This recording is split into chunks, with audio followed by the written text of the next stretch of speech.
Good evening and welcome to Year 12 and beyond. We thank you for your attendance this evening and express our gratitude for the critical role each of you play in your son's educational journey here at Saints. This evening we'll be hearing from three staff members, Vet and Careers Coordinator, Mrs. Helen Light, Director of Studies, Mr. Lance Helms, our College Counsellor, Brother Roger, and finally, Mr. Matthew Brennan will conclude this evening. All staff will be available for individual questions, should you have any, at the close of the evening. Before we commence this evening, we will begin with prayer, as we always do when we come together as a Saints family.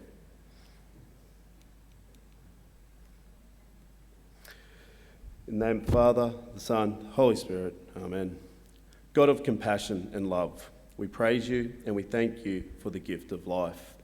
May our lives be blessed through following the examples of Mary, our good mother, and your servant, St. Marcelin Chapenia. Blessed be your glorious name, both now and forever. St. Marcelin Chapenia, pray for us. Mary, our good mother, pray for us. May we always remember to pray for one another. In the name of the Father, Son, Holy Spirit, Amen. Can we please welcome Mrs. Helen Light?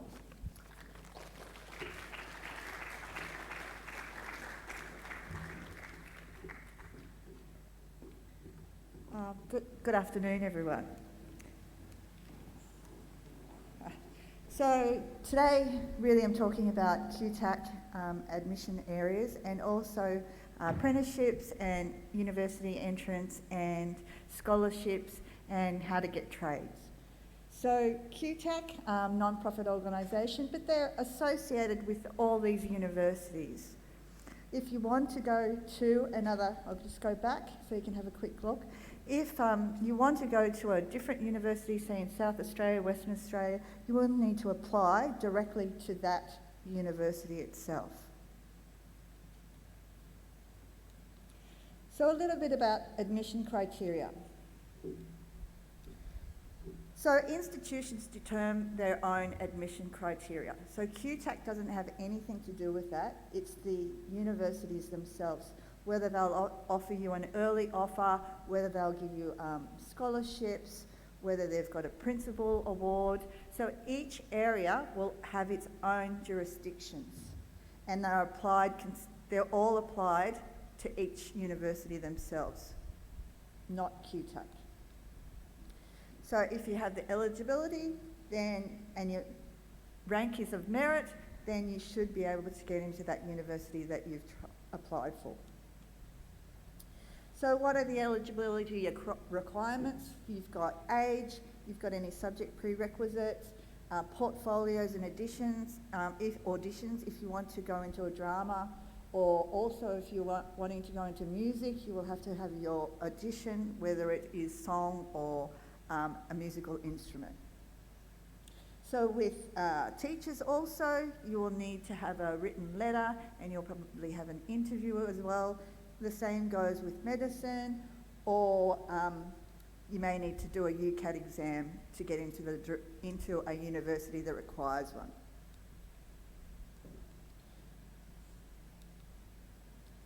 So how is merit determined? Through your Year 12 ATAR scores. Also, if you've got any A&B exams, so if you've got a grade 4 A&B, you can use that as a merit. It won't go on your actual ATAR, but you'll get extra points for it. If you've completed any AQF qualifications to a Cert 3 level, that will be included from a Cert 3 upwards. That can be included in your ATAR, so it can boost your ATAR. And it can also help you get into a university. You may need to do some bridging or preparatory courses to get into your required subject, but there's always different ways that you can get into it. Don't forget, not all Qtec applications are 2022 Year 12 school leavers, so that you're going to be going against maybe some of, if overseas students are allowed back in, you will be going against overseas students. You may be going against mature age adult students. So other pathways for tertiary education. So Institutions have specific schedules, and say for instance with Griffith University, it also has an attached college. So you may be able to get into that attached college and do a diploma, as with a degree if you haven't got the higher ATAR, but you may be able to use your Cert 3 level qualifications as well.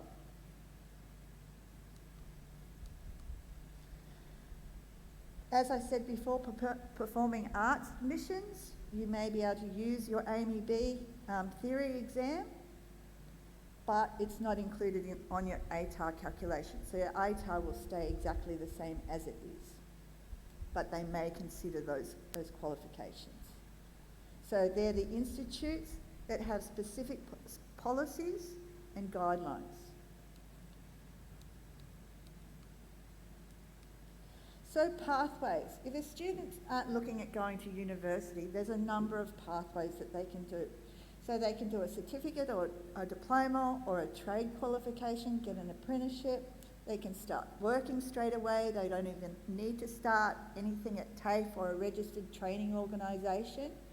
They can do practical on-job training where you can also get qualifications that could help or go for an RPL in a trade qualification. So there'll be possible credits to a degree as well. So at some stage, if you've done a trade qualification, that partially you may get some RPLing for that as well. Everyone who goes to university or TAFE is going to have their own individual experience. And don't forget, Qtec are there to help you as well, and you can apply for some TAFE qualifications through Qtec. I've put on this in this PowerPoint that will be sent out as well. So with apprenticeships, there is a government website, and I've put the link down there as well, and it gives you a guideline of all the things that you should follow as far as doing an apprenticeship in as far as Queensland is concerned.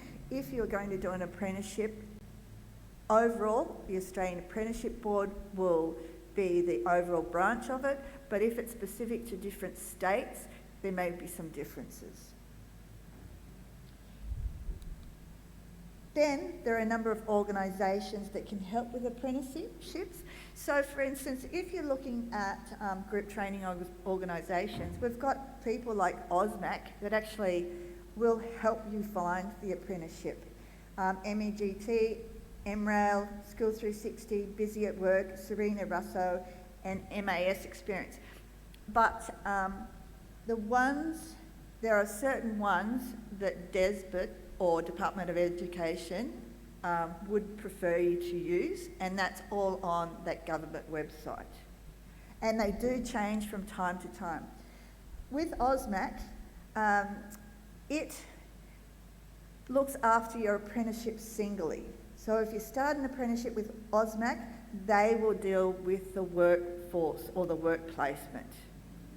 They will deal with everything that you need to do, and they will actually pay you, not so much the work placement. So courses and what to look for. You need to find a course, so you can search that anytime. So if you put in the arts, all the universities or colleges that will do anything with arts will come up automatically, and you can just go through the list and see which places that you might prefer to do something and what type of courses there are.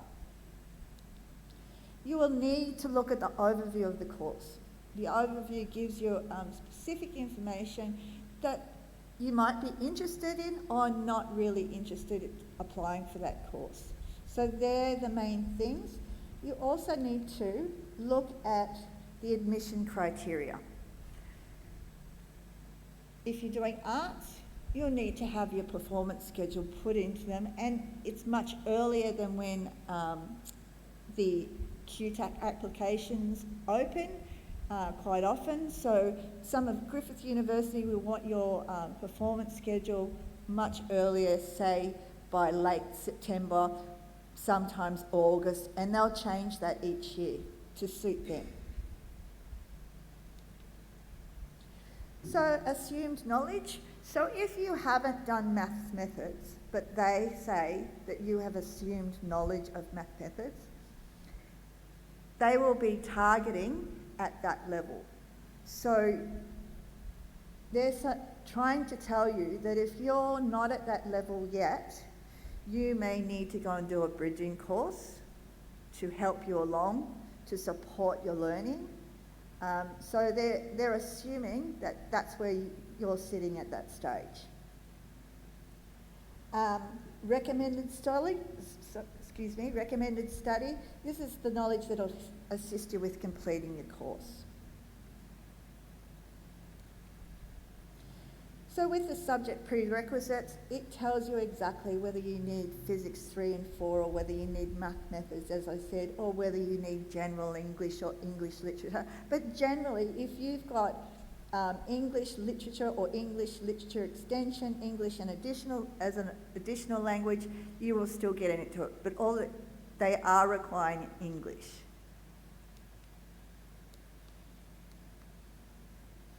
So again, check admission criteria, find out exactly what they want.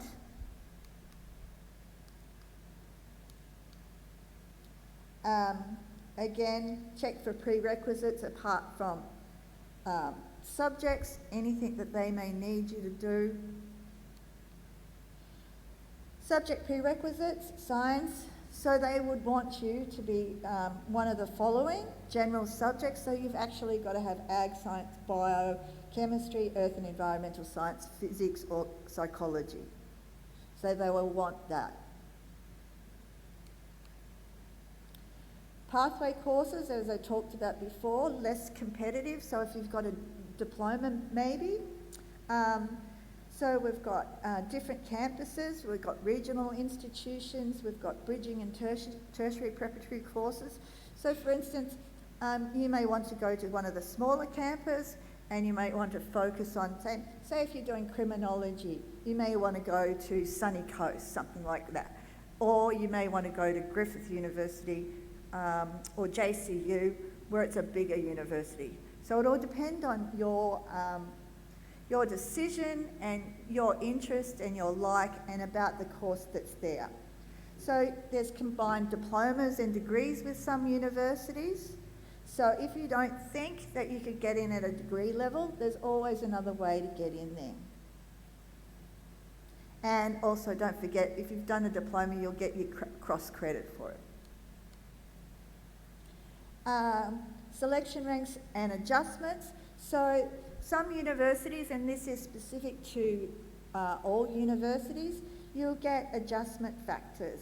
So they're called EAS and are applied after the ATAR. So if you get an ATAR, say, level of 79 and you live in a rural area, which is here, so we're classed as a RA3, you will, with specific universities, and it's generally, because we're regional, you'll get it with all of them, you'll get an extra 2 points. So if you're sitting at an ATAR of 79, that still stays the same, but you'll get an additional 2 points, so your ATAR will move up to 81. So if you wanted to get into a course that required you to have an 80, not a 79, you're more likely to get into it then.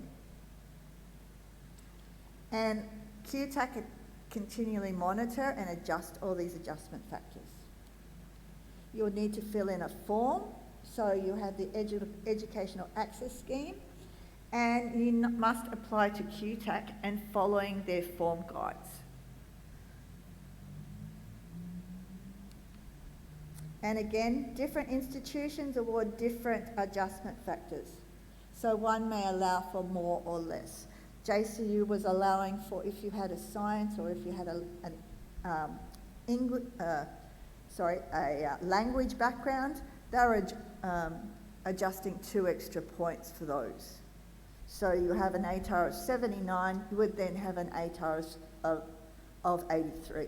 So you would get 2 points. Some may give you a bit more if you had a language and if you had a science. And some are giving you extra points if you have 2 sciences.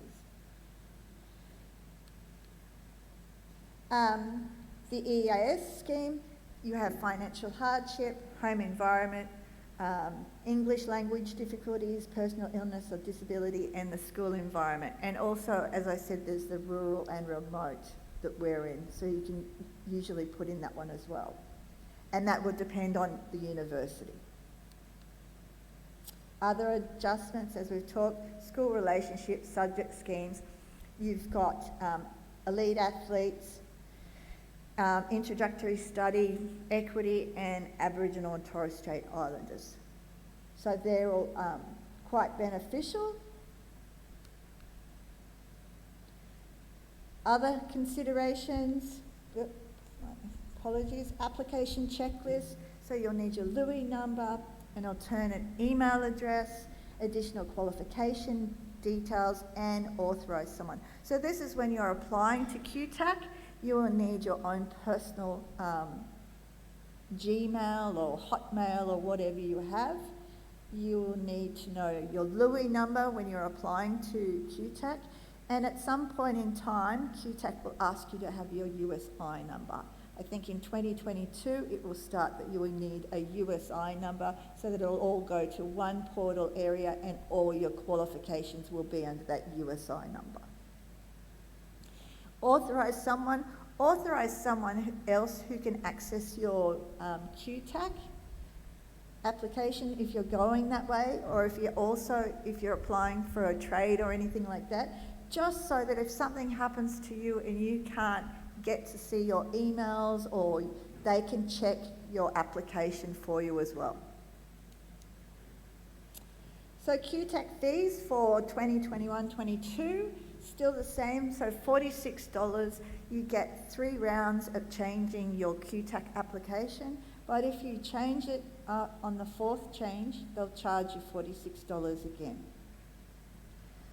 And you need to make sure that your payments are consistent and they're paid and you've received a receipt, because otherwise you won't get acknowledged that you'll get an application to go to a university. Oops, sorry, go back one. So these are some of the key dates for you to remember or think about. So the end of May, we've got the final Utap deadline. So the Utap, again, is the one for your medicine at different places. You don't need a UCAT to get into, but generally most of them do. You can get tested now, and we can get tested here in Cairns, and they're testing all over the place in regional, and it'll all be on the same day. So they'll test here in Cairns on one day, and they'll be testing in Brisbane on that same day. Then we've got in early August, where applications open for your courses if you want to apply through Qtec. But also don't forget some additions and portfolio applications. Then September, early closing dates for some courses. October, reminder to get your EAS in and supporting documentation. Then mid-November, we've got offer rounds continue. And we've got our last date for Year 12.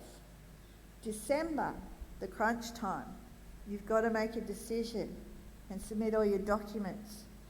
Around the 10th, the due date to apply documents for an offer round in January.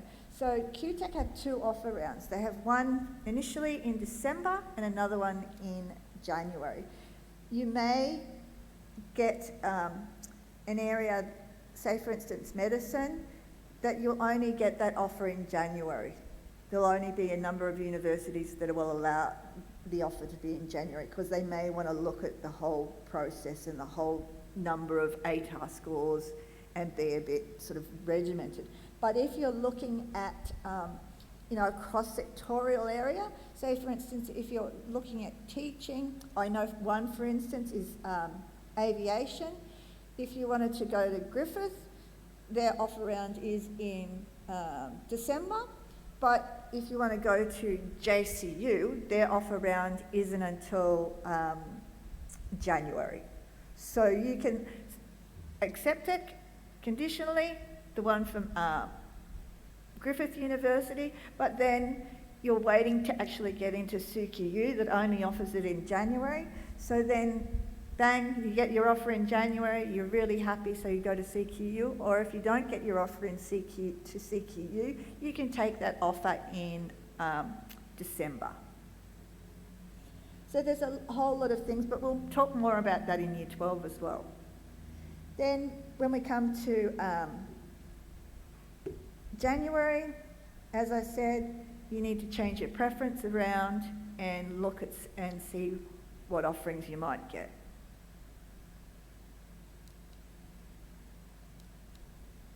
Oops, sorry, and that's the end of my discussion, so I hope it's been helpful. And Mr. Helms, thank you.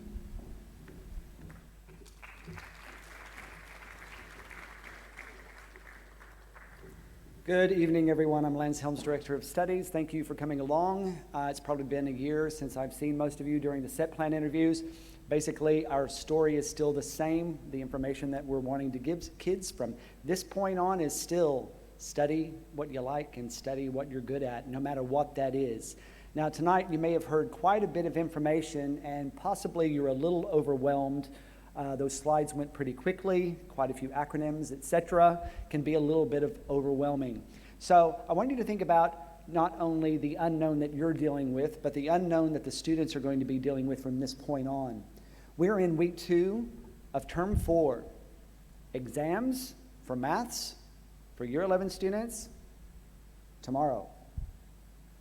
Where are they going to be then for units 3 and 4 with their maths?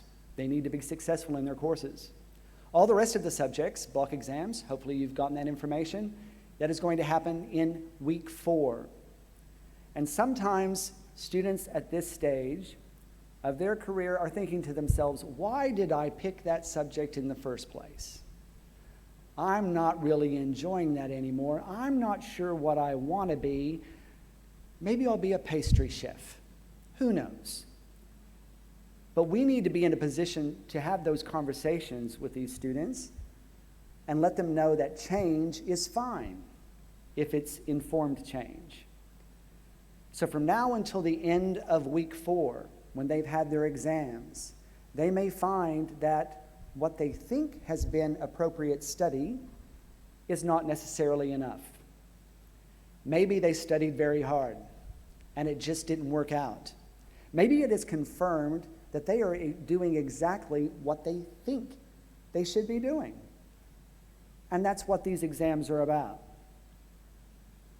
So if your son comes to you and says, oh, I bombed this test, I think it might be a good idea for me to change subjects, don't let that be the end of the conversation. It could just be one test.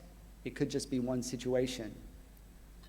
From the beginning of week 5 of this term, students in general subjects will be starting Unit 3. So that is Year 12 work. Unit 3 and Unit 4 are together.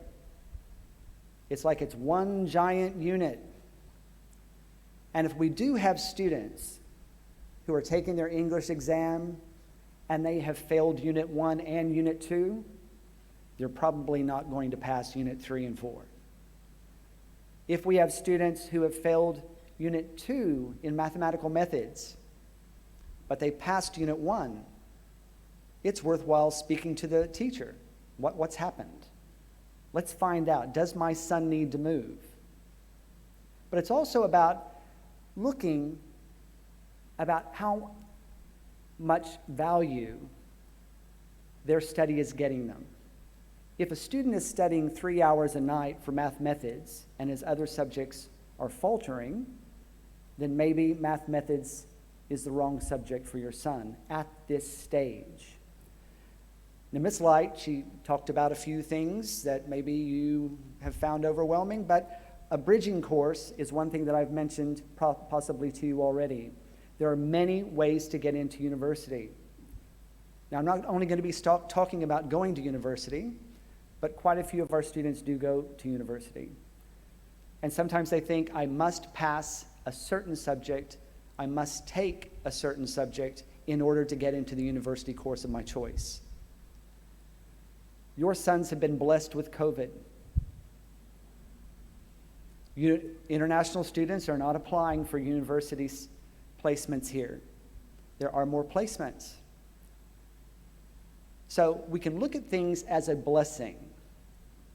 And even though it's unknown what is going to happen at the end of this year, what is going to happen next year, the best thing that we can do for your sons is ensure that from week 5, they are in classes that they are going to enjoy and that they are going to be successful in. If it doesn't necessarily match toward their further study, that is not necessarily a bad thing. They need to survive year 12. They need to enjoy year 12. You need to enjoy your son at home with you in year 12. So candid conversations need to happen. And if you are concerned with your son's grades, then please do speak to the subject teachers directly. Contact them. Sometimes our young men go into an exam and thinking that studying for that 30 minutes right before that's enough. So we need to have an open conversation about how your son has gotten to where he is with those marks. What can he do to improve? But is he willing to change so that his results will improve? That is part of the unknown. So when we get to year 12 and no more subject changes, you are locked in for your units 3 and 4 subjects, and that is from this term.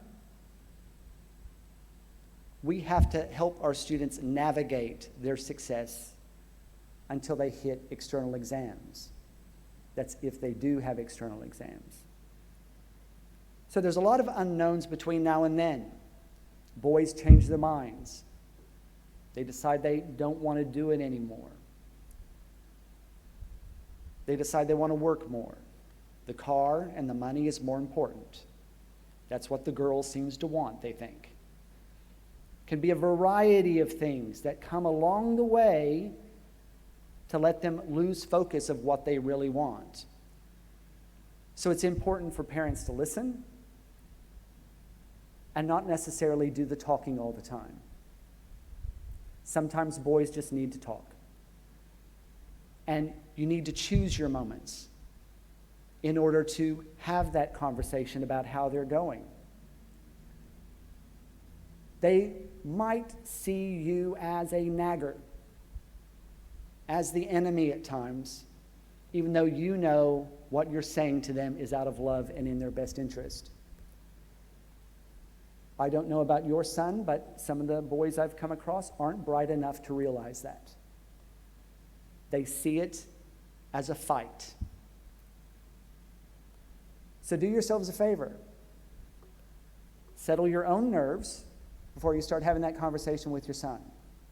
Because if he does come to you and he's saying, I'm over it, I'm stressed, listen and think to yourself, how can I help my son move forward positively? Maybe there's someone else I can contact who might be able to assist with this, rather than taking the ownership on solely. To be the one to say to your son, you will do this, you can do it, no more discussion. It's not always successful. Now, many of the boys I'm looking around here, I think, okay, you're going to be fine. You pretty much know exactly what it is that you want to do, although you might change your minds a little bit in different directions. And as we get into year 12, we will take you through this process with Qtec. You will find it is not so daunting as possibly what the presentation seemed to be. We will walk your sons through it. They will create accounts. They'll have their QCE account. They will have their Qtec account. That is easy. We help them through that. We will have another information session for you during the beginning of Qtec session for when they're in year 12. We will guide you through it as parents as we are guiding the boys through it as well. But in the meantime, what do we need to ensure? We need to ensure from this point until the end of their external exams that they are doing as well as they possibly can in order first to ensure that they pass high school, and that's getting their QCE, and that if they do need an ATAR to get into a course of study later on, that they're going to have a high enough ATAR to be competitive in order to get the course of study that they want. Now, part of my job is to ensure that students do get a QCE. It is a basic certificate that says I passed the classes I chose to take when I was in year 11 and 12. Passing. That includes religion and ethics. It's worth 4 points out of your 20. Everything we offer has value. So if we have conversations with boys about dropping the ball a little bit, we need to see maybe if we can assist them with their study habits. Maybe their outside pressures are too heavy. Maybe it's sporting commitments. Maybe it's work. Maybe they have a gaming or screen addiction they don't want to talk about. But we need to find out why they're not being successful if they have actually chosen classes that they're good at and they like. So where do we go from here? We need to be able to make sure our sons are well rested and they are ready for their exams coming up tomorrow for maths and in week 4 for all their other general subjects. That will put them instead for the best marks that they can possibly have. And if they are doing well, they may not be doing as well as they want to do. It is possible that we will see different patterns of behavior in year 12 and that those marks will improve. We see that quite often. So there's nothing to stress about, nothing to be worried about. And boys, I'm talking to you. As long as you are doing what it is that you know you need to do, and that is being as best prepared for your assessments as you possibly can be. It's a trickle-down effect. You are not in charge of your ATAR. You're not even in charge of your QCE. You are only in charge of doing the best you possibly can on your assessments. The best preparation you can possibly have for your examinations. You are in control of that. And you need to remember that your attention in class during instruction, or when a teacher is absent and gives you the work on the OneNote and says, this is what you need to be doing, that's part of your commitment to doing the best that you can possibly do for yourself. So parents, at any time, I'm at your disposal, except from week 4 onward, I'm taking long service leave. But you shouldn't need me. Okay, Ms. New and Helms is going to be in this position until the end of the year, and then I'll be back at the beginning of next year. So if you are curious, concerned, just have some questions about this process with Qtec or with QCAA, just send me an email, and I'll do my best to get back to you as soon as possible. But as a school, we do very well in monitoring your son's progress academically. So we will do our part, being mindful of how they're doing. But gentlemen, we need you to ensure that you're being honest with your parents and honest with yourself about your preparation for your assessments, because that's what's going to lead to your success. Thank you.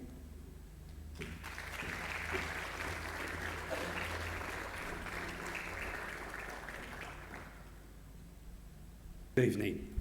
I'm Brother Roger, I'm the college counsellor, and I'm talking about managing stress. I'm going to be talking about your stress. There it is. So my main points are going to be these, and I'll get straight into them. Firstly, as a parent, what's your job? Okay, you've seen the list. Now, run through, close your eyes if you like, run through what are all the jobs that you have to get done day by day. Yeah, there's cook, there's clean, there's Uber driver. There's a whole lot of things that fill your day. There's also looking after your spouse. And all of these take time, and they all take energy. And I guess that means that your life, like the life for most of us, is pretty crowded. There's a whole lot of stuff that has to get done.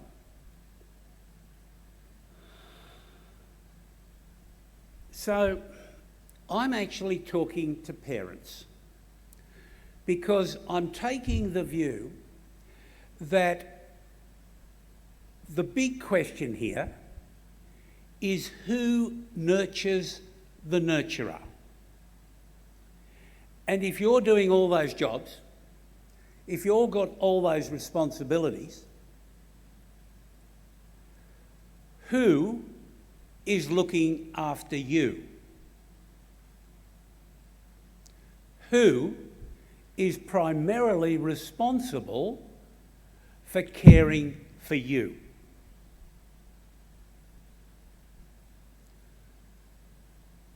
Well, the answer, because we here are the adults in the room,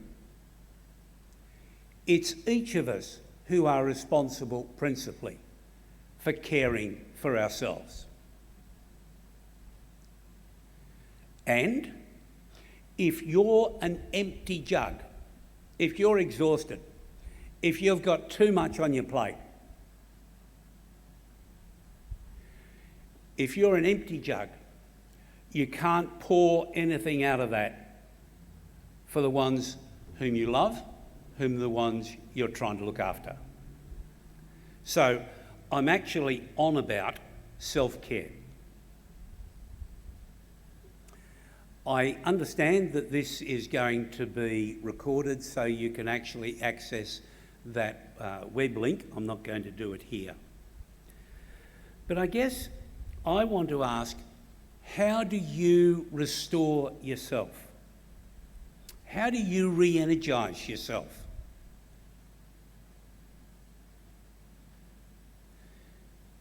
Just quietly answer that question for yourself, please.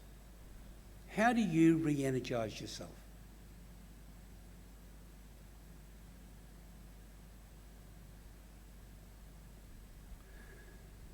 Some find exercise energising, whether it's a walk, a jog, gym. As you might see from my shape, I'm not necessarily well acquainted with the gym. But for others, there's times of silence, times of quiet, maybe even just reading a book. There's times of meditation. There's times of prayer. There's time when people actually relax and re-energise socially. Those who have the opportunity to have a coffee with friends, I envy them, but it can be really important about self-care. And I want to contend that self-care does not just happen. You have to plan for it. You have to work for it. Self-care is a part of your working capital as an adult, and you've got to develop it. Oh, there's my favourite pointer too. Are you, as an adult, are you getting enough sleep?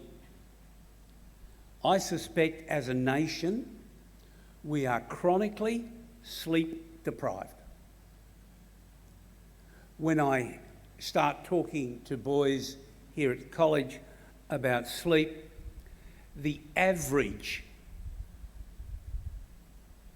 report, the boys tell me, is a full 2 or more hours beneath the national recommended hours of sleep. So for adolescents up to the age of 21, it's 9 hours. It used to be 8. And in recognition of the demands of screen time and internet use in generally, that's more demanding on our brain than looking at a whiteboard. Because those screens flicker at 50 times a second. And our eyes detect that. And our brain works out, oh no, we'll put it all together. The brain works harder. 9 hours of sleep for your adolescent. And you probably need 7. I won't embarrass you by asking you to put your hand up as whether you pass that. but I suspect lots of us don't. So, if you are having a whole set of self-care activities which work for you, how are you supporting your son? And the needs your son has are pretty obvious, although I guess the last three would be pretty high on my priority list. Those last three are very important.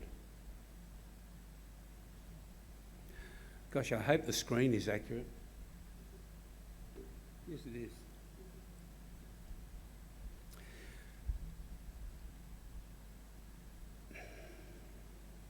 This is going to sound terribly old-fashioned. Whose house is it that your family live in? It's yours and your spouse's. Whose values should predominate that house? Yeah, you got it. Yours and your spouse's. It's the family house, it's the family values. So when do we do all that?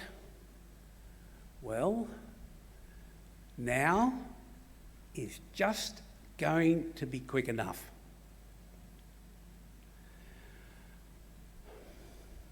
And of course you can't fight all the battles. You've got to strategise. But certainly the battles you've got to win are the ones that challenge your family values. I offer to you that they're the most important battles that you have to be very careful to win. Those are your family values, and those that impact family members and damage the health and well-being of all family members. And I guess the other thing that I want to say is about being strategic. And I'm suggesting they're family values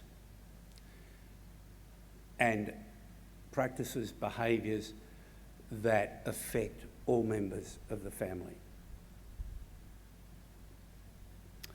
Good evening.